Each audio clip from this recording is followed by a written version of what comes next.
नमस्कार, मैं निखिल पांडे सारांश एकेडमी के ऑनलाइन प्लेटफॉर्म पर आपका स्वागत करता हूं। आप सभी लोग जानते हैं कि डीएसएसबी टीजीटी पीजीटी की वैकेंसी आई हुई है। पीजीटी का पेपर अगले महीने है। तो हिंदी साहित्य का जो पेपर है उस पेपर में पहला ही जो सवाल आता है, हिंदी भाषा के उद्भव और विकास के संबंध में जो बातें हैं उसकी चर्चा आज हम लोग करने जा रहे हैं। तो दरअसल हिंदी भाषा और साहित्य का जो विकास है, तो भाषा अर्थात वाणी, भाषा भाष धातु से बना है जिसका अर्थ है बोलना। तो जब हम अपने भावों और विचारों को लिखकर अथवा बोलकर प्रकट करते हैं तो उसे भाषा कहते हैं। सवाल ये उठता है कि हिंदी भाषा का विकास कब से हुआ, हिंदी भाषा कब से बोली जा रही है, हमारे समाज में इसका प्रचलन क्या है, इससे पहले कौन सी भाषाएं थी, इसके बाद कौन कौन सी भाषाएं कैसे संप्रेषण के रूप में काम कर रही हैं। तो सबसे पहले आप सभी लोग जानते हैं कि हिंदी भाषा की बात जब करते हैं तो हिंदी भाषा का नाम कैसे पड़ा, ये भी एक बहुत महत्वपूर्ण सवाल हो जाता है। तो आप जानते हैं कि हिंदी भाषा का क्रमिक विकास कैसे हुआ, आज इसकी चर्चा हम लोग करने जा रहे हैं। आप सभी लोग जानते हैं कि सबसे जो प्राचीन भाषा है वो संस्कृत भाषा है। जो सबसे प्राचीन भाषा है वो संस्कृत भाषा है और संस्कृत भाषा को देववाणी संस्कृत के रूप में जाना जाता है। संस्कृत में भाषा भाखा कहा जाता था। भाखा बहता नीर अक्सर कहा जाता है कि एक कोस पर बानी बदले चार कोस पर बानी। ऐसी परिस्थितियों में हम संस्कृत भाषा से अध्ययन करेंगे और अंत में आकर के हिंदी भाषा के बदलते हुए स्वरूप की चर्चा करेंगे। तो हिंदी भाषा का इतिहास लगभग 1000 साल माना, ऐसा जाता है कि 1000 साल पुराना माना गया है। और सबसे जो प्राचीन भाषा है, जो वैदिक भाषा है, वैदिक भाषा माने वैदिक संस्कृत जिसे हम कहते हैं, ऋग्वेद, यजुर्वेद, सामवेद और अथर्ववेद, जिस इन ग्रंथों की रचना जिस भाषा में हुई उसे हम वैदिक संस्कृत कहते हैं, वैदिक भाषा। क्योंकि हमारा समाज दो वर्गों में हमेशा विभाजित होता है, एक उच्च वर्ग का समाज और एक निम्न वर्ग का समाज। दोनों समाज एक दूसरे से संप्रेषण करने के दौरान एक नई भाषा का जन्म हो जाता है। जो कठिन शब्द होते हैं, साहित्यिक भाषा के जो शब्द होते हैं, आम जनजीवन उसको नहीं बोल पाता है, तो उसके जो बदले हुए परिवर्तित स्वरूप का प्रयोग करते हुए वो एक नई भाषा का प्रयोग करता है। तो इस तरह से हिंदी भाषा के विकास की क्रमिक जो आधारभूत संरचना है, आप सभी लोग जानते हैं कि जो आर्य भाषा संस्कृत है, आर्यों की जो भाषा संस्कृत है, देववाणी जो संस्कृत है, इसके दो स्वरूप समाज में हमें मिलते हैं। एक संस्कृत जो वैदिक संस्कृत है और दूसरा लौकिक संस्कृत जिसमें ब्राह्मण ग्रंथ, उपनिषद, वेद, रामायण, महापुराण, मतलब जो रामायण महाभारत इत्यादि जो ऋचाएं लिखी गई, संहिताएं लिखी गई, बहुत सारी बातें जिसमें की गई हैं, जो श्लोक लिखे गए हैं, संहिताएं लिखी गई हैं, वो सब हमारे लौकिक भाषा में है। इन्हीं दोनों भाषाओं के मिलने से एक नई भाषा का जन्म हुआ जिसे हम क्या कहते हैं, पाली भाषा कहते हैं। तो वैदिक संस्कृत, लौकिक संस्कृत, पाली, प्राकृत।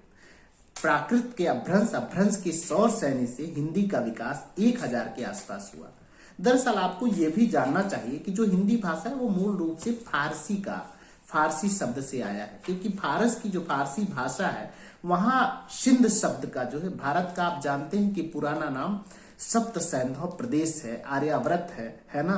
तो इन्हीं नामों में से एक नाम जो सप्त सैंधव प्रदेश जिसे कहा जाता था, उसी को जब यहाँ पे ईरानियों का आक्रमण होता है, मुगलों का आक्रमण होता है, तो उस समय फारसी भाषा में स की जगह ह वर्ण का उच्चारण है, तो सिंध से हिंद हो गया। और हिंद प्रदेश में जो भाषा बोली और समझी जाती है उसे हम हिंदी भाषा कहते हैं। तो हिंदी, हिंदवी, हिंदुस्तानी, खड़ी बोली हिंदी और बाद में इस समय जो मानक हिंदी है उसका हम लोग प्रयोग करते हैं। तो हिंदी शब्द फारसी का शब्द है और यहाँ पे हमें ये समझना चाहिए कि यह शब्द जो है क्या है, हिंदी भाषा की सबसे छोटी इकाई वर्ण है, जो स्वतंत्र होती है, जिसका खंड नहीं किया जा सकता, जो सार्थक होती है, उसे वर्ण कहते हैं। तो हिंदी भारूपी दुनिया भर में कुल मिलाकर के 3000 भाषाएं बोली जाती हैं। भारत में लगभग 600 भाषाएं बोली जाती हैं और समझी जाती हैं। जो विश्व भाषा परिवारों को कुल मिलाकर के 12 भाषा परिवारों में बांटा गया है, जिसमें भारोपीय भाषा परिवार, भारत और यूरोपीय जो भाषा परिवार है उसे भारोपीय भाषा परिवार कहते हैं। इसी भारोपीय भाषा परिवार के जो यूनानी दरद ईरानी परिवार है, उसी से भारोपीय भाषा परिवार में हिंदी का विकास हुआ है। तो आप ये जानें कि भारतीय आर्य भाषा का जो क्रमिक विकास है वो भारोपीय भाषा परिवार में जो है हम इसको देखते हैं और भारत ईरानी वर्ग में देखते हैं। अब भारत ईरानी वर्ग भी मूल रूप से शतम और केतुकम 2 वर्गों में विभाजित कर दिया गया है। इसी शतम और केतुकम वर्ग के आगे चल के ब्राह्मी लिपि का विकास हुआ और इसी में देववाणी संस्कृत और उसी के आगे की परंपरा में हम हिंदी को देखते हैं। तो हिंदी का जन्म जो है सामान्य रूप से संस्कृत से हुआ है और संस्कृत ये 3500 वर्षों की एक पुरानी श्रृंखला है। आप जानते हैं कि भाषा को मुख्य रूप से अध्ययन की दृष्टि से हम 3 भागों में बांट देते हैं। प्राचीन भारतीय आर्य भाषा काल, जिसे हम 1500 ईसा पूर्व से लेकर के 500 ईसा पूर्व तक मानते हैं। फिर मध्यकालीन आर्य भाषा काल, जिसे हम 500 ईसा पूर्व से लेकर के 1000 ईस्वी तक मानते हैं। और आधुनिक आर्य भाषा काल, जिसे हम 1000 से लेकर के अब तक को मानते हैं, इसे हम आधुनिक आर्य भाषा काल कहते हैं। तो प्राचीन आर्य भाषा काल जो रहा है वो महत्वपूर्ण है आपके समझने और जानने के लिए। प्राचीन भारतीय आर्य भाषा काल 1500 से लेकर के 1500 ईसा पूर्व से लेकर के 500 ईसा पूर्व तक वैदिक एवं लौकिक संस्कृत का प्रभाव रहा है। इस काल में वेदों, ब्राह्मण ग्रंथों, उपनिषदों, वाल्मीकि, व्यास, अश्वघोष, कालिदास, माघ आदि बहुत बड़े बड़े रचनाकार हुए जिन्होंने संस्कृत भाषा में अपनी रचनाएं रची। 1000 वर्षों के इस कालखंड में संस्कृत भाषा का स्वरूप व्याकरणिक नियमों के अंतर के आधार पर निम्नलिखित 2 भागों में हम लोग इसको बांट सकते हैं। आप जानते हैं कि सबसे पहले मैंने जैसा कि बताया कि वैदिक संस्कृत है, 500 ईसा पूर्व से लेकर के 1000 ईस्वी तक का जो कालखंड है उसे हम वैदिक संस्कृत के रूप में जानते हैं। मूल रूप से वेदों की रचना जिस भाषा में हुई है उसे हम वैदिक संस्कृत कहते हैं। प्राचीन भारतीय संसार में अब तक ज्ञात जो प्रथम ग्रंथ है उसे ऋग्वेद हमें प्राप्त होता है। जो अब तक ज्ञात है वह ऋग्वेद के रूप में जाना जाता है। ब्राह्मण ग्रंथ, उपनिषद वैदिक संस्कृत में हुई। हालांकि भाषा में पहले जैसा वो सौष्ठव नहीं रहा, भाषा का स्वरूप बदलता रहा। संसार के रूप में जो संस्कृत का स्वरूप है वो बदलता रहा। संसार का सबसे प्राचीनतम ग्रंथ जो ऋग्वेद है, इसमें पहले तो संभव थी जो भाषा थी, उसके बाद में ये भाषा बदलती गई। लिखित रूप उसके तो नहीं प्राप्त होते, लेकिन अनुमान रूप से आर्यों की जो सबसे प्राचीन भाषा है वो ऋग्वेद की भाषा है, जिसे हम वैदिक संस्कृत कहते हैं। दूसरा है लौकिक संस्कृत। लौकिक संस्कृत अर्थात 1000 ईसा पूर्व से लेकर के 500 ईसा पूर्व का जो कालखंड है उसे हम लौकिक संस्कृत के रूप में देखते हैं। दर्शन ग्रंथों के अतिरिक्त संस्कृत का उपयोगी साहित्य भी हमें इसी ग्रंथ में प्राप्त होता है, इसे लौकिक संस्कृत कहते हैं। वाल्मीकि, व्यास, अश्वघोष, भास, कालिदास, माघ आदि कवियों की महानतम रचनाएं संस्कृत साहित्य में इस ग्रंथ में पाती हैं।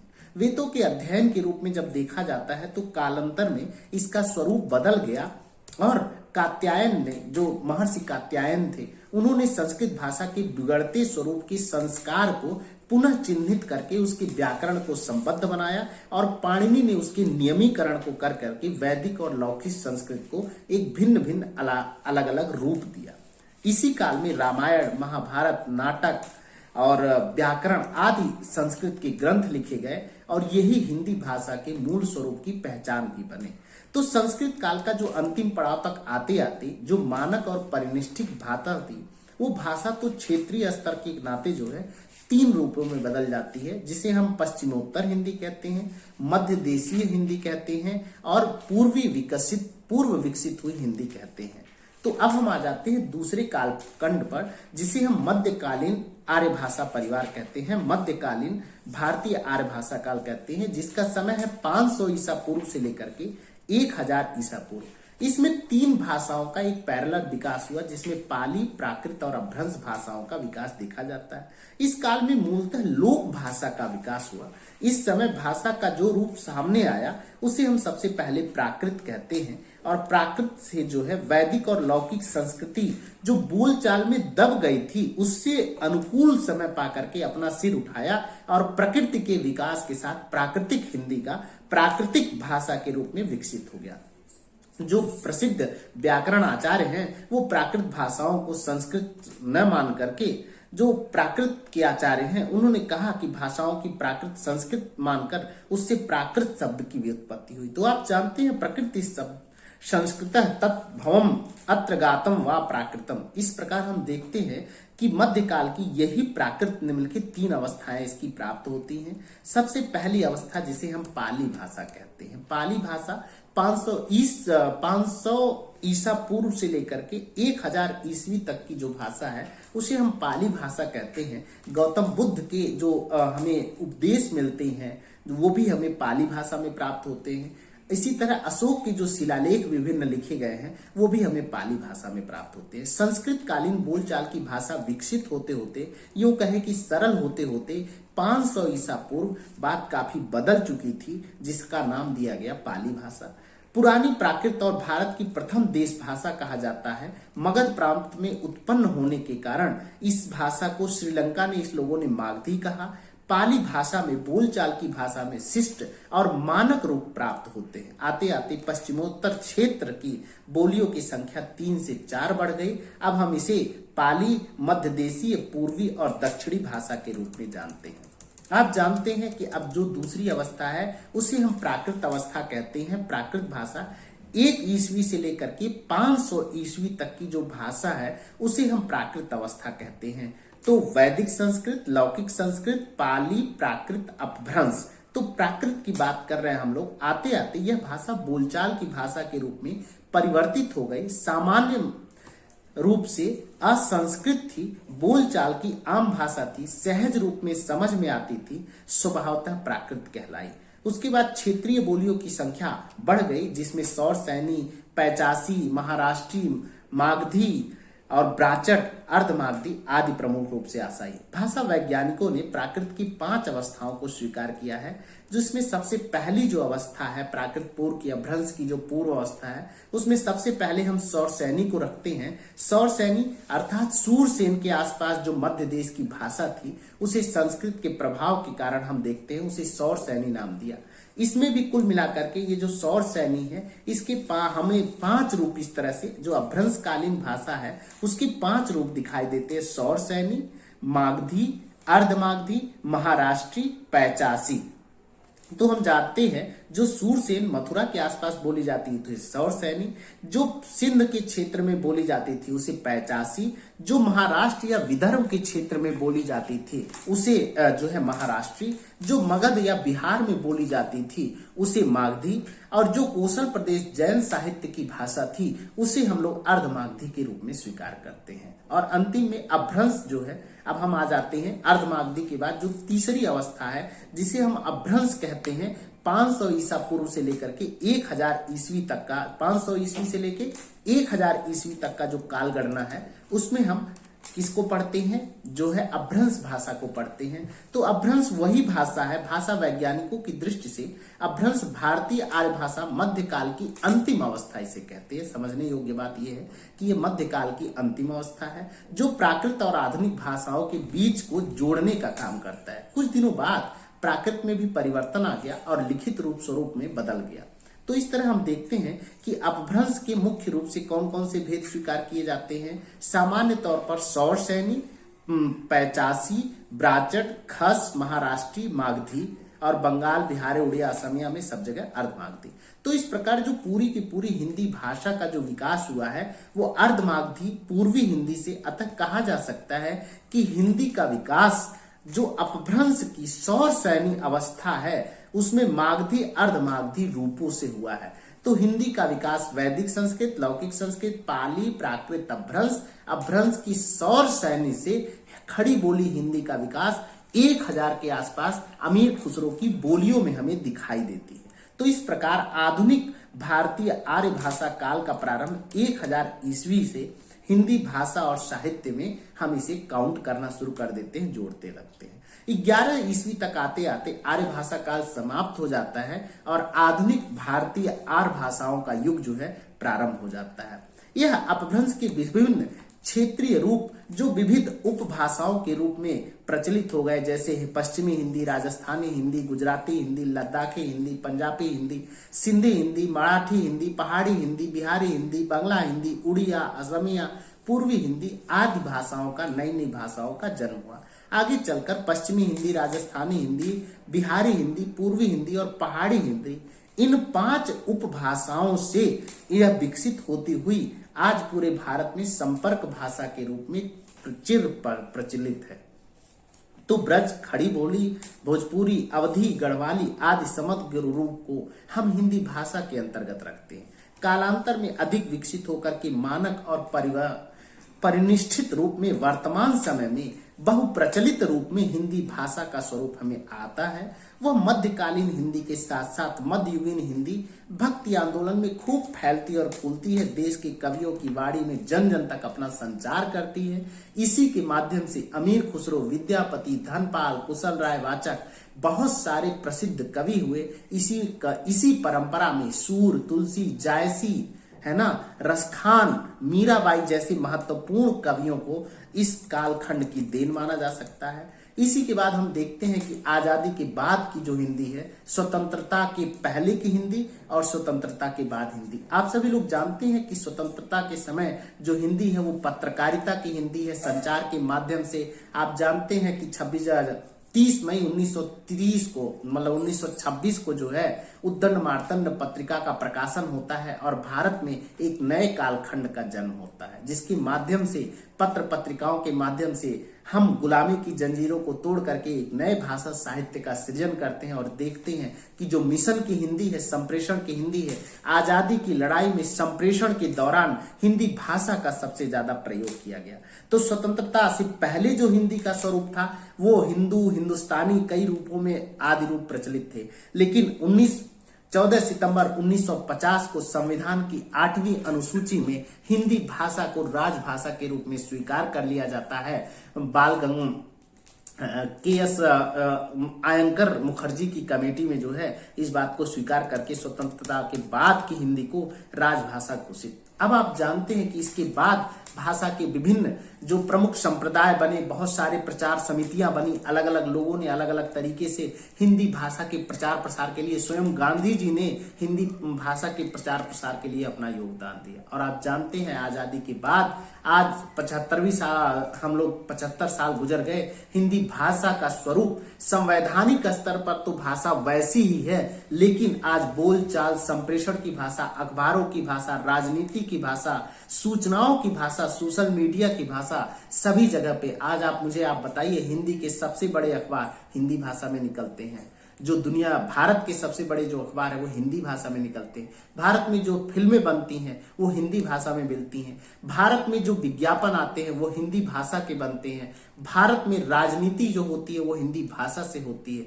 तमाम जगहों में फिल्म, राजनीति, अर्थशास्त्र, व्यापारिक क्रियाएं सभी हिंदी भाषा में हिंदी की पहुंच को बहुत तेजी से बढ़ा रहे हैं, सुधार कर रहे हैं। इस प्रक्रिया में हम आज देखते हैं इंटरनेट की हिंदी का जो स्वरूप बदल गया है। आज भाषा वियोगात्मकता की तरफ बहुत तेजी से बढ़ रही है। भाषा एक सामाजिक संपत्ति है, अर्जन द्वारा सीखी जाती है। हम भाषा को प्रयास पूर्वक सीखते हैं और इस प्रयास में न जाने किन किन चीजों का अनुकरण कर लेते हैं। तो भाषा का, उनके बोलने वालों का समृद्ध योगदान है। भाषा दुनिया में बहुत तेजी से विकसित कर रही है। आज हिंदी, मॉरिशस में हिंदी सचिवालय बनाया गया, तो आज दुनिया भर में आज UN में हिंदी को लाने का प्रयास किया जा रहा है। तो इस तरह से आप देख सकते हैं हिंदी का जो स्वरूप है बहुत तेजी से बदल रहा है। समाचार पत्र से लेकर के ब्लॉग, आज इतने अच्छे दुनिया में हिंदी में ब्लॉग लिखे जा रहे हैं, अपनी उपस्थिति दर्ज करा रहे हैं। गूगल ने हिंदी में अपना कीपैड निकाल दिया। इस तरह साधुवाद जिस गूगल ने कि हिंदी में ऐसी खोज करके उन्होंने उपलब्ध कराई। विकिपीडिया में हिंदी में बहुत सारी सामग्रियां आपको मिल रही हैं। इंटरनेट, संचार के माध्यम, इस प्रकार हम देखते हैं कि मूल रूप से जो हिंदी भाषा और साहित्य की पुस्तकें हैं वो प्रचारित और प्रसारित हो रही है। आज हिंदी की कोई भी किताब आप ऑनलाइन प्लेटफॉर्म से खरीद सकते हैं। बहुत सारी क्लासेज आपको ऑनलाइन माध्यम से मिल रही हैं। इस प्रकार आप सभी विद्यार्थियों को बहुत बहुत धन्यवाद, जो लोग हिंदी भाषा को पढ़ते, सुनते, जानते और समझते हैं। वह भारतेंदु हरिश्चंद्र ने कहा था कि निज भाषा उन्नति है, सब उन्नति को मूल।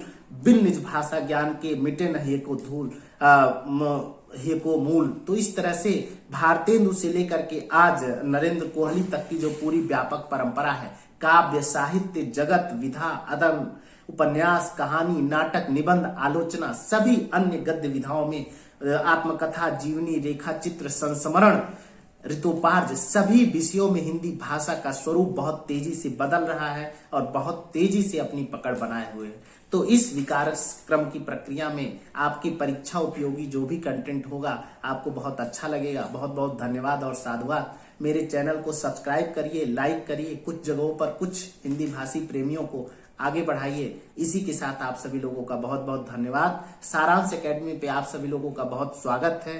पढ़े सुने देखे और समझे, अंत तक वीडियो को जरूर देखें। बहुत बहुत धन्यवाद।